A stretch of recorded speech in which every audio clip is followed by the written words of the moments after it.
Welcome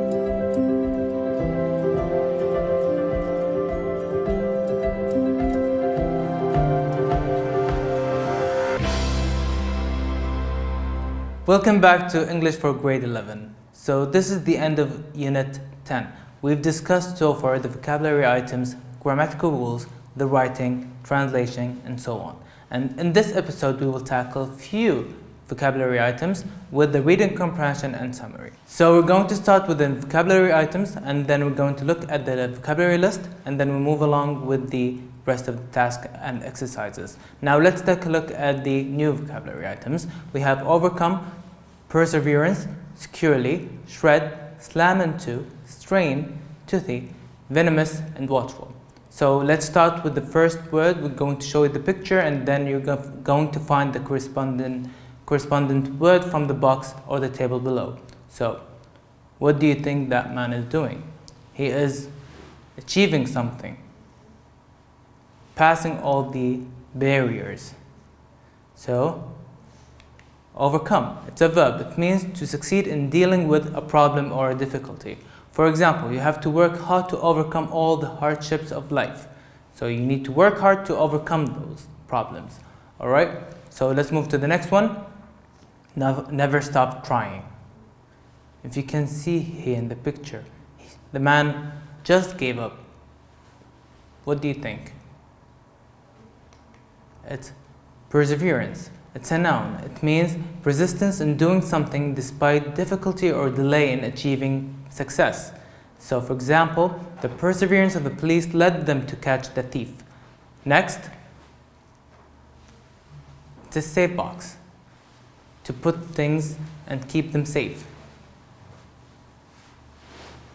So, securely, it's an adverb. It means firmly and safely.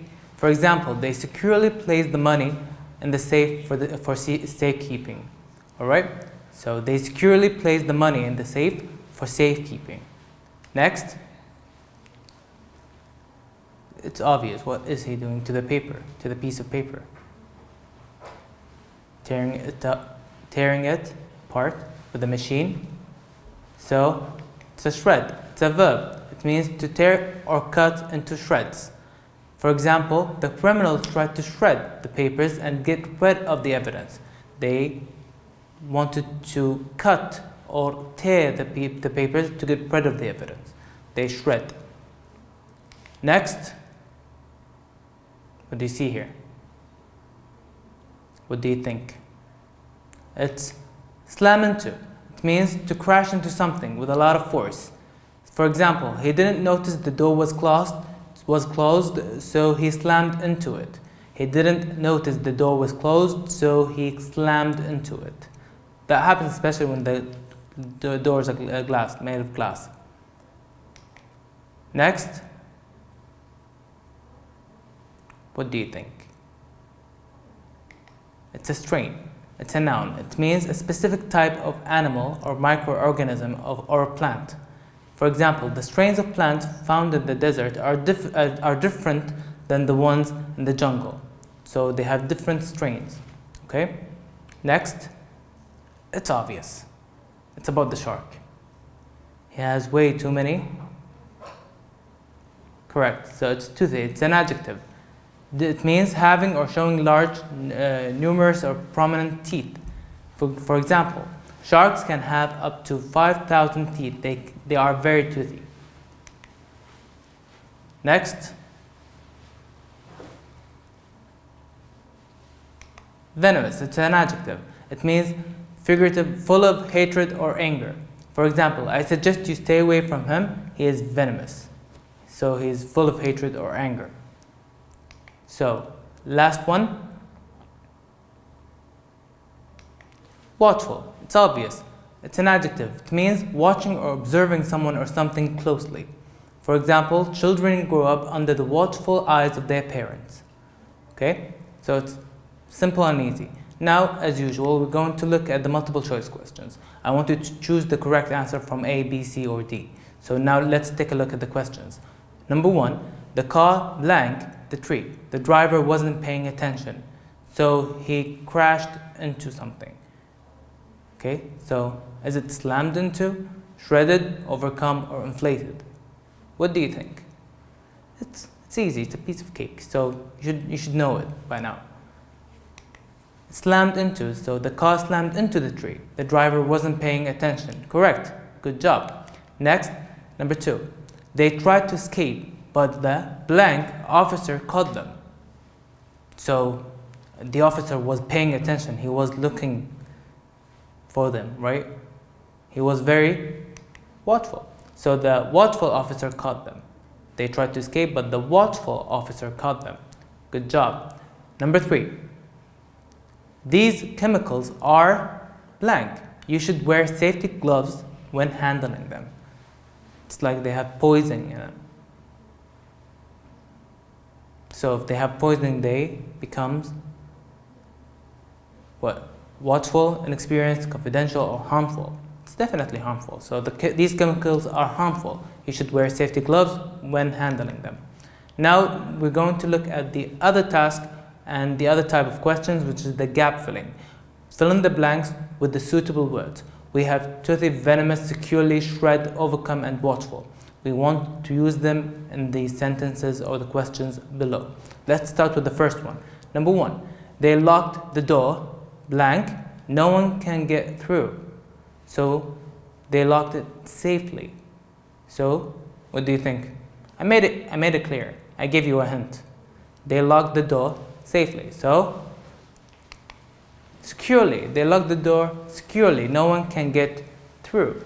Number 2, instead of throwing the papers away, we can blank them. It is safer for the environment. So what do you think? What should we do? Yes, that's it. We can shred them. It is safer for the environment. Next, number 3. No one likes blank people. They prefer dealing with friendlier people. So people who are, venomous. No one likes venomous people. They prefer dealing with friendlier people. Okay? Is it clear?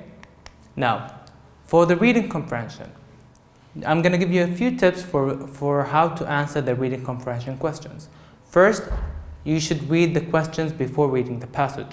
It will help you to underline and to know the keywords of the passage of how to answering these questions after you read the whole passage. So read the questions first, it will give you a head start. Number 2, when you read the passage, you should read it carefully and thoroughly. You have to pay attention to every small details. It will help. Number 3, deduce the meaning of difficult words through the context. So you have to guess the meaning from the sentence itself or the previous sentences. So while reading a difficult word, maybe you can understand its meaning or to grasp the meaning from the neighboring words from the sentence itself. So you have to read the sentence carefully to understand or to know a new word that you don't know or you don't know the meaning of that word previously. Number 4, while reading the questions, pay attention to the keywords such as best titles, synonyms, antonyms, and refer to. And of course, synonym means the closest meaning to. So the closest meaning. And antonym means the opposite of meaning. It's not the meaning, it's the opposite of meaning. Refer to, it's like they give you a pronoun like it, they, she, and whatever, and then want you to know what that word refers to, who or what. What does it refer to, or whom does it refer to? Okay, clear? Number 5, repeat the questions if you are explaining it to someone else. Make sure you understand and you understood the question. Okay, so repeat it with yourself, of course, to understand and to fully understand the questions before answering. Take your time while reading the choices given to you. Make sure you have chosen the correct answer. So read carefully and pay attention to details. Now we're going to look at the types of questions. We have 2 different types of questions. We have the multiple choice questions and we have the productive questions. For the multiple choice questions, we have different also types of questions within that type of questions. We have the best title or the main idea, and we can have the vocabulary question. which contains either synonyms, antonyms, or definitions, which is synonyms means the meaning or closest to meaning, antonyms mean the opposite of meaning, and definition the actual meaning. Then we have the word reference, just like I mentioned earlier, which is they, the pronouns basically, they, it, he, she, and so forth. And number 4, locating information. So you have to find the information from the passage above. And number 5, true or false questions. So they give you like 3 true statements and a false one, and they ask you that all statements are true except for one. So we have to find the false information or the false statement. Or they can do the other way around. It's like all the statements are false except for one. So you have to find the true statement in this case. And we'll look at an example later on. And the other type of questions, which is the productive questions, we have 2 types of the productive questions. We have the explicit and the implicit questions. The explicit questions, answers are clearly mentioned in the text. So you can find the answers in the text above, and it is clear to take it from the passage itself. The implicit questions, the answers are not given, and you have to understand and to comprehend the meaning of the whole passage to answer from your own answers and your own sentences. You're not going to find the answers in the passage, but you have to write it yourself. Clear? Now let's take a look at a real passage here. So pay attention with me with the passage. Online game addiction has become a worldwide problem. The Chinese government has introduced an anti-online game addiction system that warns players after 3 hours of continuous play that they have entered unhealthy game time. Please go offline immediately to rest. If your health is not damaged, the benefits you can draw will be cut to 0. The gamer would have to stay off for 5 hours before coming back. Players would be able to resume play where he or she left off. In South Korea, a man died after playing almost 50 straight hours at an internet cafe. The 28-year-old man was playing StarCraft, an interactive video game. He had reportedly just quit his job so that he could spend more time playing online games.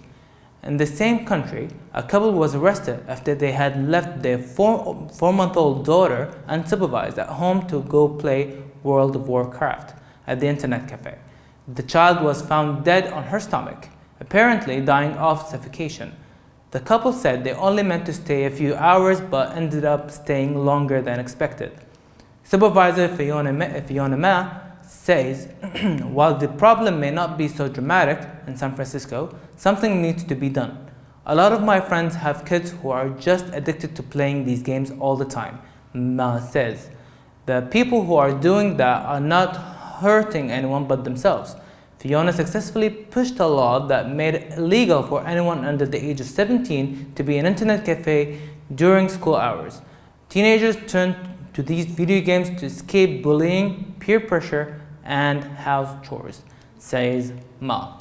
So, we just read the passage, and what is the best title for the passage? What do you think? Is it peer pressure, internet cafe, online gaming, or benefits of StarCraft?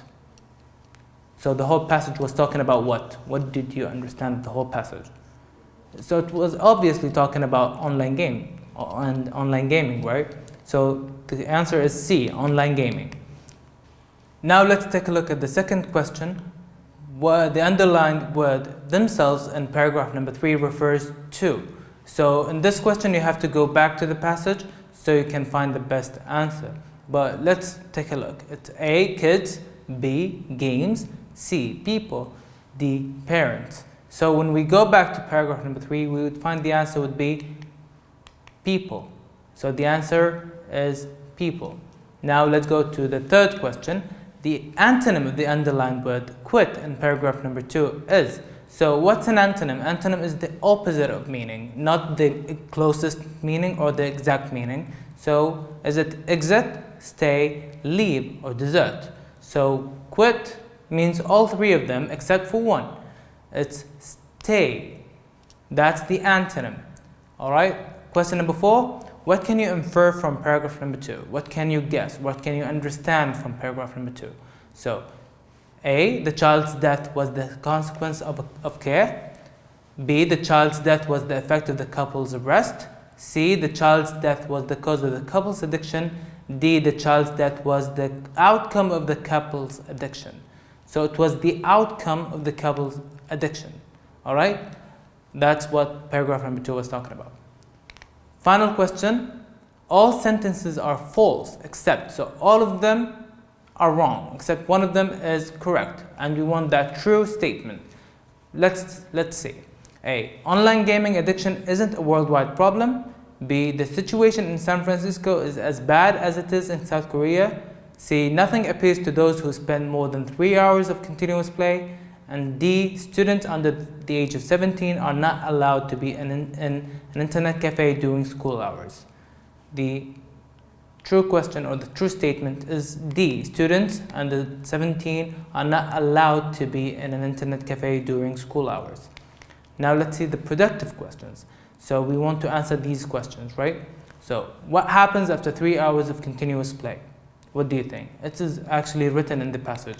A warning appears on the player's screen, warning them that they have entered the unhealthy game time and they should rest. They have to stop and they should rest. Okay? So it's clear. Question number 2. What was the cause of the young man's death? So he was playing for how long? If you can remember from the passage, or you can look back to the passage and find the answer. The young man died because of playing a game for 50 hours straight. So he was playing for more than 2 days, just playing a single game. All right. Third question. Why do you think the Chinese government introduced the anti-online game addiction system? So why did they do that? So I believe the Chinese government introduced this system to help fight the negative effects of online gaming. So is this answer actually written in the passage above? No, it is what you think and you believe, and this is why this answer is correct. Okay.